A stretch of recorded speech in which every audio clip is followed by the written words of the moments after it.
তোফায়েল আহমেদের গ্রামের বাড়ি ভোলা থেকে আমাদের সহকর্মী এইচ এম জাকির যুক্ত হয়েছেন। জাকির আহ, জাকির, তার মৃত্যুতে তার এলাকাবাসী, স্থানীয়রা যারা আছেন তারা কি বলছেন এবং দাফনের কি প্রস্তুতি সম্পন্ন হয়েছে?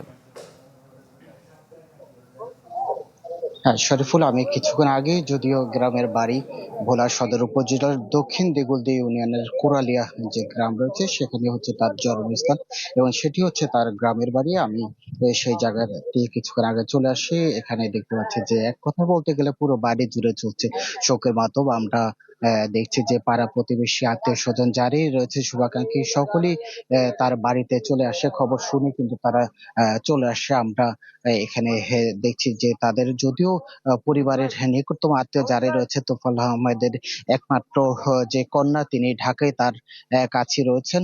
নগদ নিয়ে এলো হার না মানা হার অফার। সর্বনিম্ন 10,000 টাকা রেমিটেন্স নগদে পাঠালে থাকছে স্বর্ণের হার জেতার সুযোগ। এর বাইরেও কিন্তু তার ভাইয়ের একজন ছেলে রয়েছে। তিনি হয়তো বিভিন্ন মামলার জটিলতার কারণে পলাতক রয়েছে, যিনি মইনুল হোসেন বিপ্লব।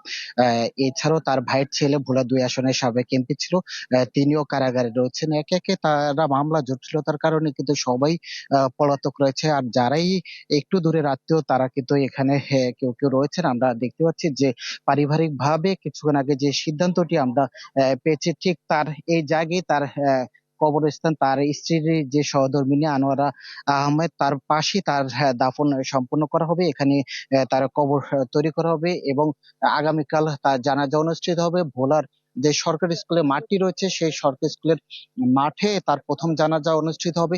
এরপর দ্বিতীয় জানাজা হবে তার যে গ্রামের বাড়ি, এই ঠিক এই স্থানটিতে তার দ্বিতীয় জানাজা অনুষ্ঠিত হবে।